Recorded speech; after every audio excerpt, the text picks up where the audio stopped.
Madame Eftler, vous êtes née en juillet 1928 à Paris, le 22 juillet plus précisément. Est-ce que pour commencer cet entretien, vous pourriez me parler de votre famille? Oui, bien volontiers. Alors, je suis fille unique et ma mère était une jeune femme, une jeune fille née Bernheim, c'est-à-dire parente au professeur Bernheim de Nancy. Et, et elle était par sa mère une famille Cohen, c'est-à-dire branche latérale, Cahen plutôt, branche latérale des Cahen d'Anvers, vieille famille juive installée depuis 7 générations en France. Ma mère avait des idées assez à gauche au point de vue politique, c'est-à-dire qu'elle lisait l'œuvre, qui est un journal qui a très mal tourné d'ailleurs après la guerre, il a été interdit. Mais avant la guerre, ça lui convenait. Elle avait des idées très pro-israéliennes. À l'époque, on disait sioniste. Ce n'était pas exactement le même sens qu'aujourd'hui. C'est-à-dire qu'elle était très sympathisante pour la cause du peuple d'Israël. Et elle pensait, donc là on est dans les années 30, elle pensait qu'il fallait que le peuple juif ait une patrie et, à défaut d'autre chose. Et Quel était le prénom de votre mère? Hélène et Rachel, mais c'était Hélène son prénom courant. Elle était sans profession, comme étaient les femmes bourgeoises de l'époque. Elle était pianiste par contre amateur, elle aimait beaucoup la musique. Et alors elle faisait partie d'une société qui s'appelait c'était une philosophie dont j'ai un peu oublié le nom. C'était pas de la théosophie, c'était autre chose. Et elle croyait beaucoup aux forces occultes. Enfin, elle était très intéressée. Je sais plus comment ça s'appelait. C'était de la philo. Je sais plus, bon, j'ai oublié le nom. Elle avait des amis qui étaient également intéressés par cela.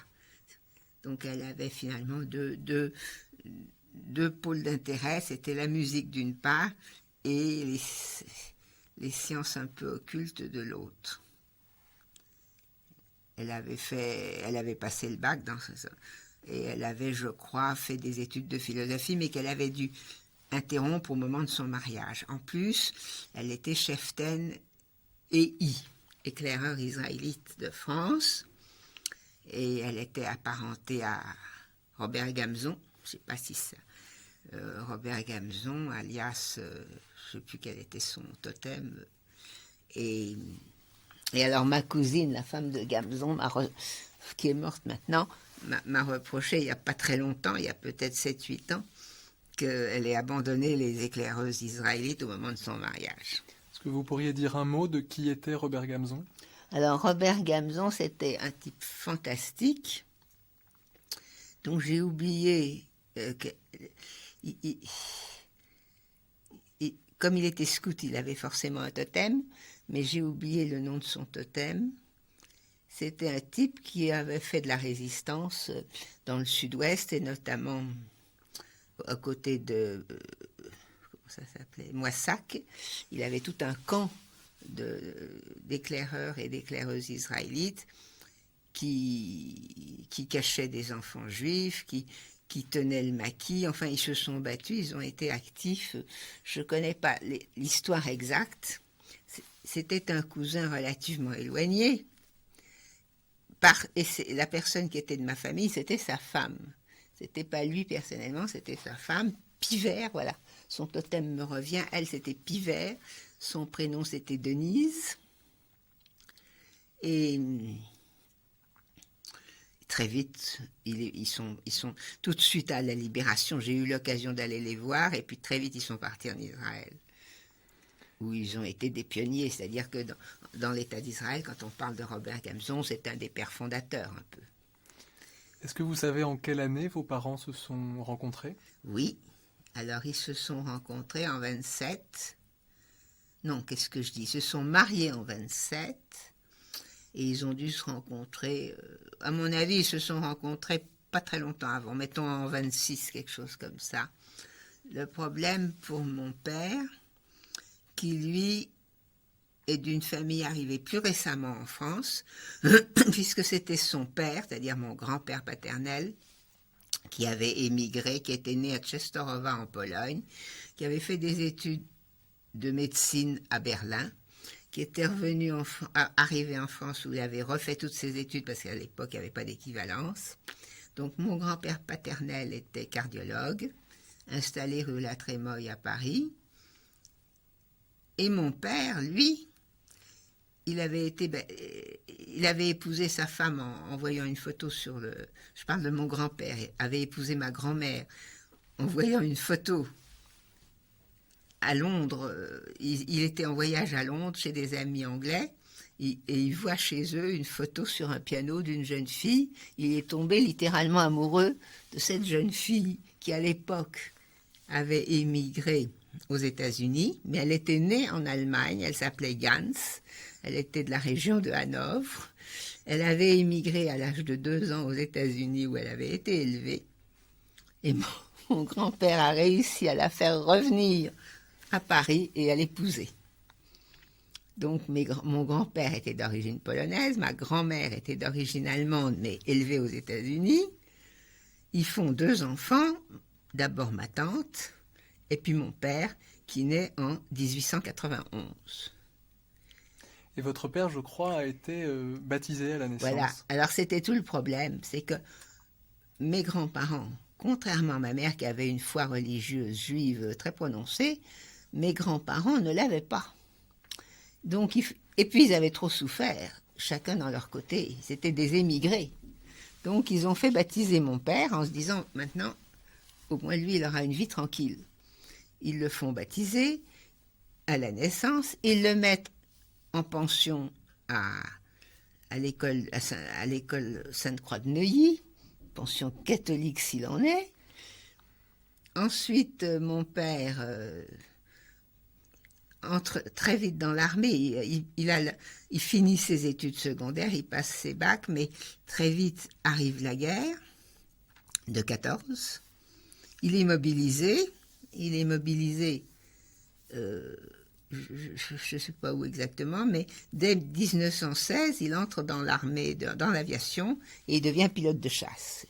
Et là, il se distingue beaucoup, et il a une croix de guerre avec 7 citations. Enfin, c'est une guerre, ce qu'on a appelé une belle guerre. C'est difficile d'ajouter les 2 mots l'un à l'autre, mais ça représentait beaucoup de courage. Beaucoup de courage et beaucoup de chance. Vous avez le souvenir dans votre enfance que votre père vous parlait de la Grande Guerre? Alors justement, cette guerre l'avait beaucoup marqué. Ses amis étaient vraisemblablement tous catholiques. C'était des camarades de guerre, des pilotes comme lui, dans l'armée de l'air. Il était resté 9 ans ou 11 ans, je ne sais plus. Alors, je ne sais plus si c'est 9 ans ou 11 ans, sous les drapeaux. Parce qu'après la guerre de 14, avant la guerre de 14, comme il était de la classe 11, c'est-à-dire né en 91, il avait 20 ans en 1911, et on était mobilisé à l'époque au moment de ses 20 ans. Donc en 1911, on lui demande de faire son service militaire. À ce moment-là, ça durait 3 ans, et ça le mène en 1914. En 14, déclaration de la guerre, il fait toute la guerre, et il est démobilisé probablement en 19 seulement. Donc de 11 en 19, ça fait au moins 9 ans, je crois. Il me disait toujours 9 ans. Ça avait été très dur pour lui. Et il disait toujours qu'il avait du sommeil à rattraper. Mais surtout, une fois, à Strasbourg, à l'époque nous habitions Strasbourg, c'était dans les années 36-37, il m'a posé une question qui m'a terriblement frappée. Il m'a dit, est-ce que pour toi, le mot guerre, quand je prononce le mot guerre, qu'est-ce que ça veut dire pour toi? Et quand on pose cette question à une enfant qui n'a pas connu la guerre, c'est difficile. Et je lui ai dit, pas grand-chose. Pas grand-chose. Qu'est-ce que ça peut me... Alors là-dessus, il m'a emmené à Verdun. J'ai vu le fort de Douaumont. J'ai vu le chemin des dames, la tranchée des baïonnettes. Et il n'y a aucun doute que mon père a été fantastiquement marqué par cette guerre de 14. Est-ce que vous pensez qu'il en a gardé, même après la guerre, une forme de détestation envers les Allemands? C'est difficile. Oui, je crois vraiment qu'il ne les aimait pas. Il s'en méfiait terriblement. Et il me dit, oui, je crois. Une détestation, je ne suis pas certaine. Mais il s'en méfiait. Il trouvait que c'était des gens pas vraiment comme les autres. Il disait, c'est curieux, les Allemands, ils ont une odeur. Et cette odeur, c'est une odeur de cuir. Et c'est pas bête, hein. Et vous avez été élevé dans cet état d'esprit envers les Allemands? Et cette odeur de cuir, du schleu, parce que moi j'appelle dans mon livre je mets Bosch, mais maintenant je dis schleu, je trouve que c'est plus chouette. Enfin, ouais, j'aime mieux le mot schleu. Eh ben oui, c'est vrai. Il y a une odeur, surtout que j'ai un odorat très développé.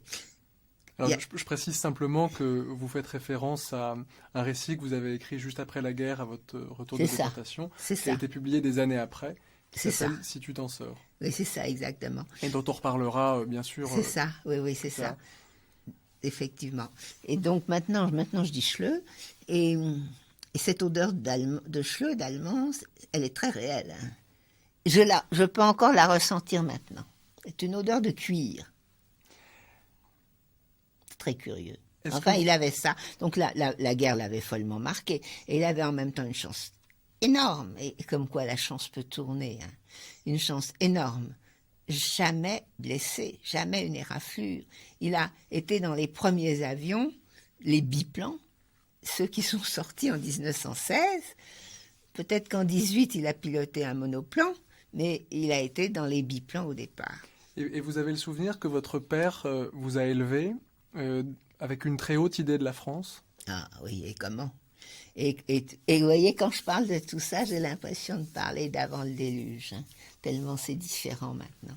Mais oui, mon père m'a élevé dans l'amour de la France, mais un amour de la patrie, comme seuls peuvent avoir les émigrés qui aiment la France, pas ceux qui viennent pour autre chose. Non, lui, bien sûr, mon grand-père et ma grand-mère sont venus parce que la vie était impossible dans leur pays respectifs, on est bien d'accord. Mais ils étaient, pour des juifs, mais ils étaient décidés à épouser la France. La France était devenue leur patrie et ils avaient l'amour de la France comme peuvent avoir des néophytes. Et mon père en a hérité. Et puis là-dessus, comme il a été si longtemps militaire, c'était vraiment l'amour sacré de la patrie, il n'y a pas à dire.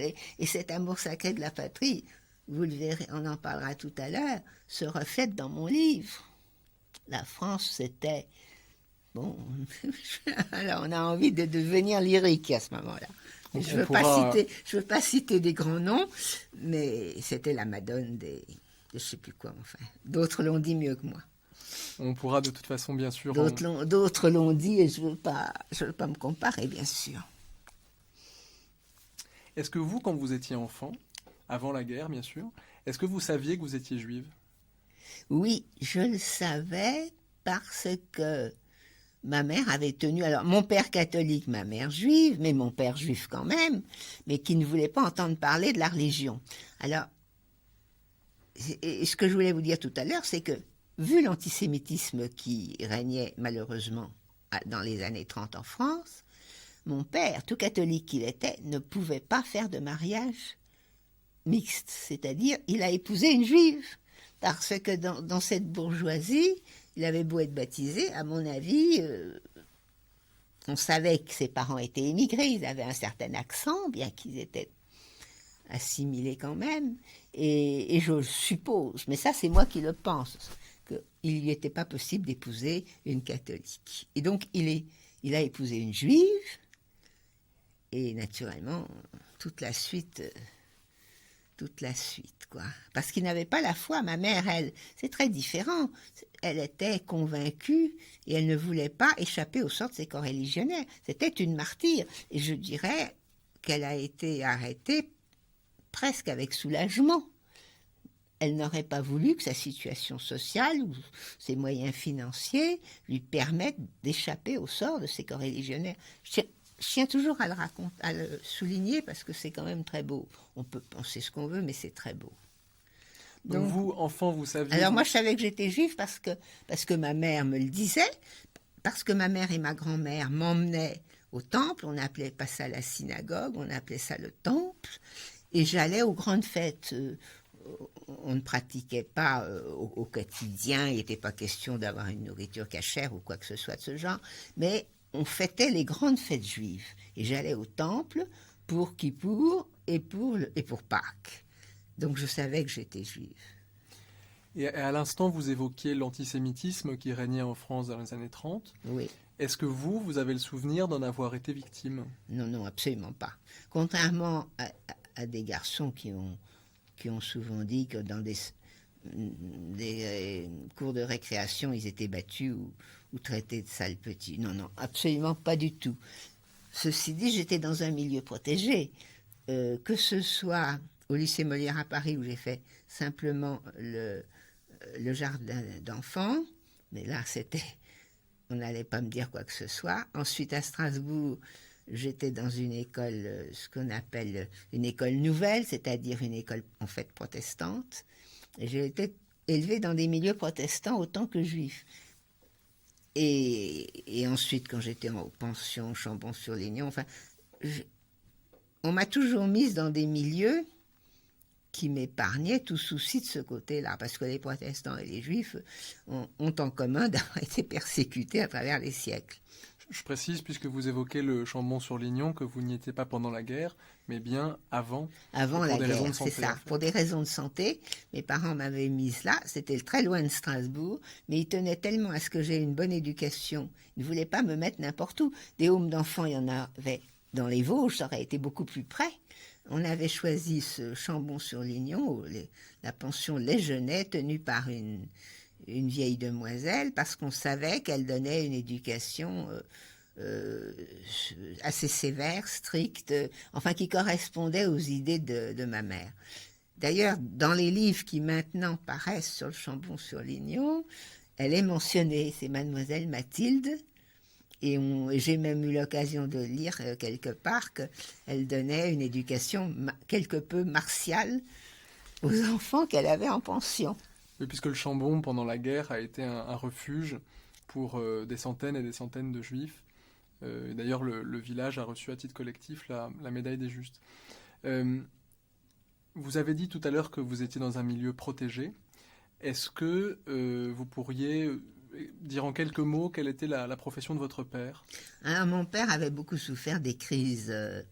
Il avait souffert du fait qu'il y avait eu cette longue période de guerre. Il n'avait pas fait d'études supérieures. Il avait donc ses 2 bacs. Et après, il était parti 1 an en Allemagne, 1 an en Angleterre, de façon à pouvoir parler les 2 langues couramment. Il n'avait pas d'autre formation.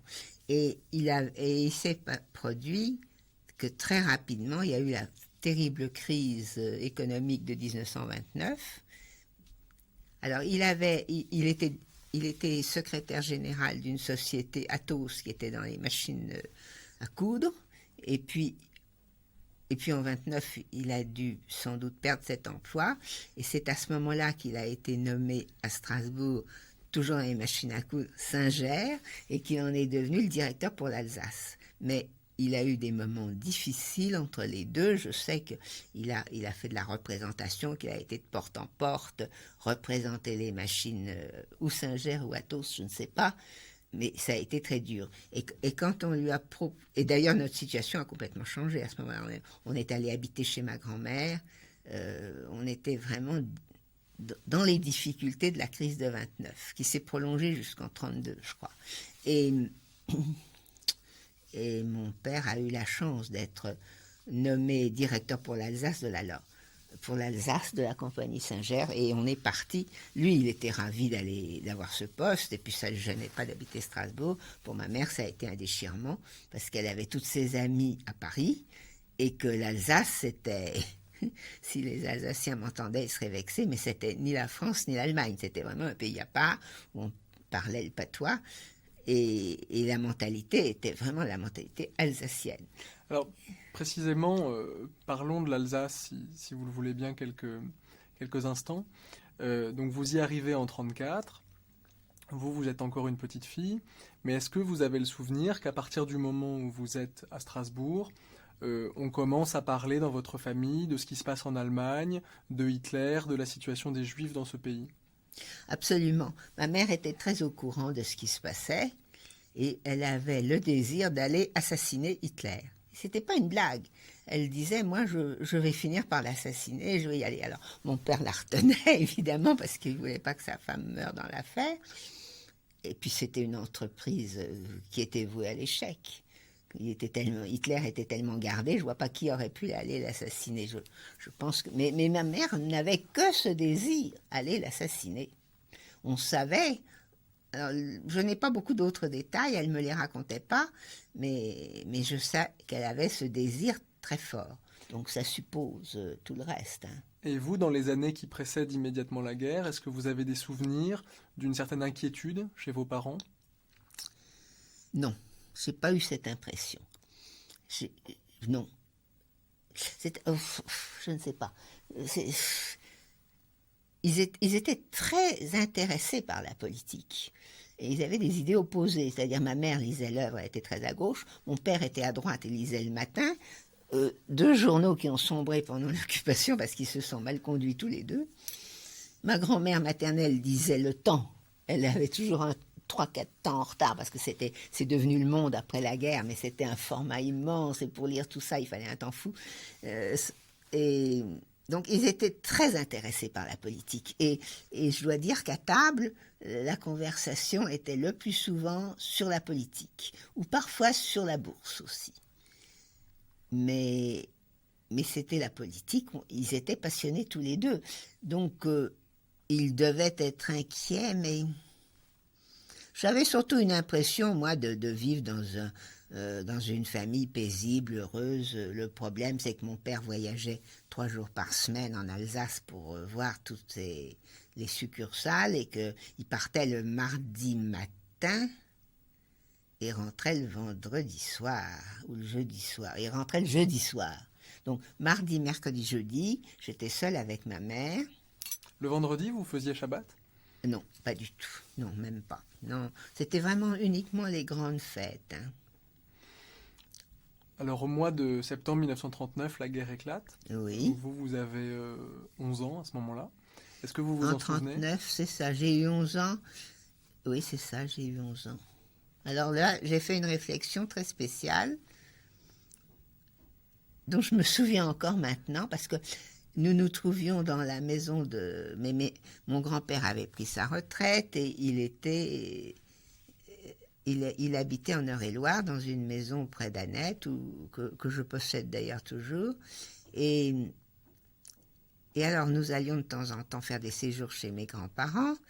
Et au 2 septembre 1939, c'est le garde champêtre qui a annoncé la mobilisation et la déclaration de la guerre en tapant sur son tambour. Et je me disais, oulala, la guerre, qu'est-ce que c'est que ça? Qu'est-ce que ça veut dire?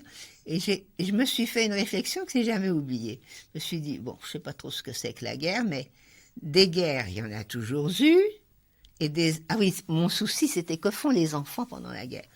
Alors, je me suis dit, des guerres, il y en a toujours eu. Et des enfants, il y en a toujours eu aussi, à travers les siècles. Donc, je ferai comme les autres.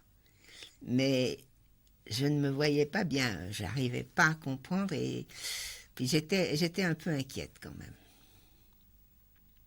Pas en tant que juive, pour la guerre. Ça me paraissait assez effrayant. Vous avez quitté Strasbourg? Alors après, on n'a pas pu rentrer à Strasbourg. Strasbourg ayant été évacué par les Allemands, interdit plutôt par les Allemands. Non, c'est pas ça. Avant la défaite, Strasbourg était ville interdite. Ne pouvaient y vivre que des gens qui ne pourraient pas y séjourner. Donc nous nous sommes repliés à Nancy. Entre-temps, on était allé dans les Pyrénées, à Naï, mais on était rentré à Nancy pour la rentrée. Ça se chevauche, tout ça. On est arrivé On est arrivé à Nancy parce que je me souviens du bombardement. Lorsque la drôle de guerre s'est arrêtée et qu'a commencé l'invasion allemande du 10 mai 40, eh bien justement, nous nous trouvions, ma mère et moi, mon père était en voyage probablement, ma mère et moi, nous nous trouvions à Strasbourg, décidément à Nancy, le 10 mai 40. Alors là, c'est quelque chose qui est un choc terrible parce que c'est vraiment le coup de tonnerre dans le ciel bleu, c'est-à-dire qu'il ne se passait absolument rien. On était en guerre, certes, mais il n'y avait rien qui se passait. Et puis tout d'un coup, dans la nuit du 9 au 10 mai 40, les avions ont bombardé les principales villes de l'Est et notamment Nancy, et une bombe est tombée très près de chez nous. Et alors, comme j'étais une enfant extrêmement sensible, ça m'a terriblement marquée. Et je me souviens que ma mère voulait, alors que les bombes tombaient déjà, ma mère, c'était en pleine nuit, on s'était habillés, et elle disait, on était déjà dans le hall de l'immeuble, et elle voulait sortir pour aller vers un abri, parce que notre immeuble n'avait pas d'abri, mais il y avait des abris plus loin. Et je lui ai dit, non, on n'y va pas, ne sors pas. Moi, j'étais encore dans les dernières marches de l'escalier, des immeubles collectifs, et elle était déjà dans le hall, et je lui ai dit, non, surtout ne sors pas. Là, je lui ai sauvé la vie, ou en tout cas, je lui ai évité d'être blessée, car une bombe est tombée tout près. Et si elle était sortie, elle aurait vraisemblablement été blessée, au minimum blessée. Quelle était votre relation avec votre mère quand vous étiez enfant? Alors, c'était une relation extrêmement intime, c'est-à-dire que, étant fille unique, ma mère ayant une très forte personnalité, ayant tenu à me donner une éducation rigoureuse, mais tendre en même temps, mais rigoureuse au point de vue moral, elle m'a inculqué des valeurs d'honnêteté, comme j'ai rarement vu, d'honnêteté, de franchise, de tout ça. Elle me choyait, elle était même, très très proche, peut-être trop, comparée aux autres enfants, j'étais beaucoup plus surveillée qu'une autre enfant.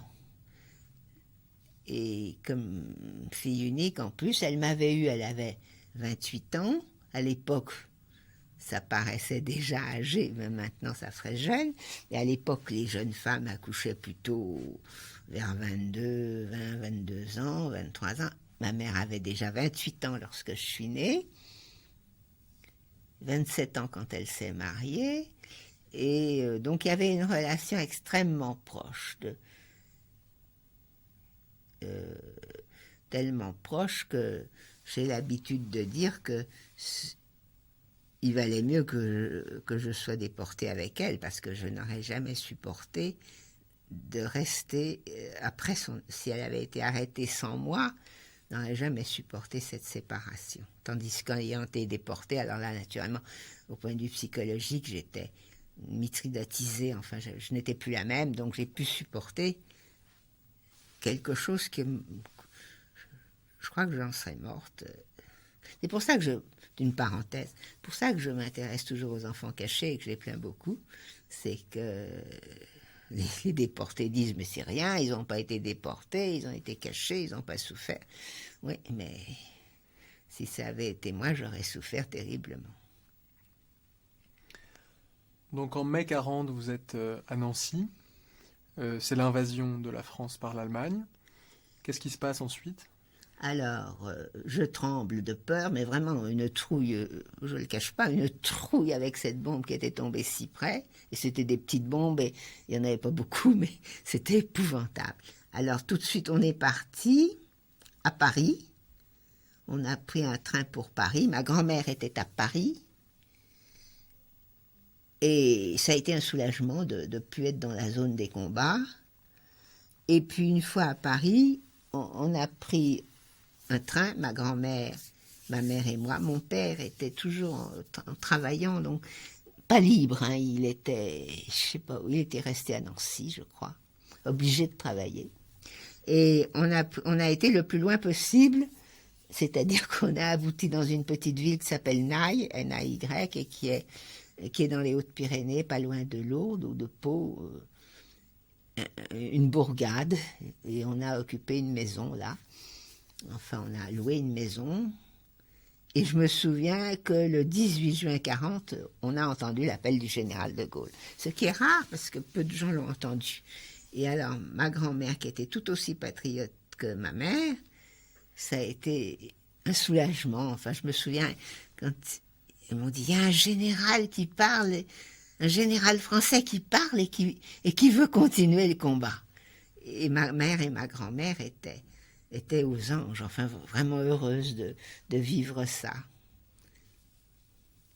Alors après survient malheureusement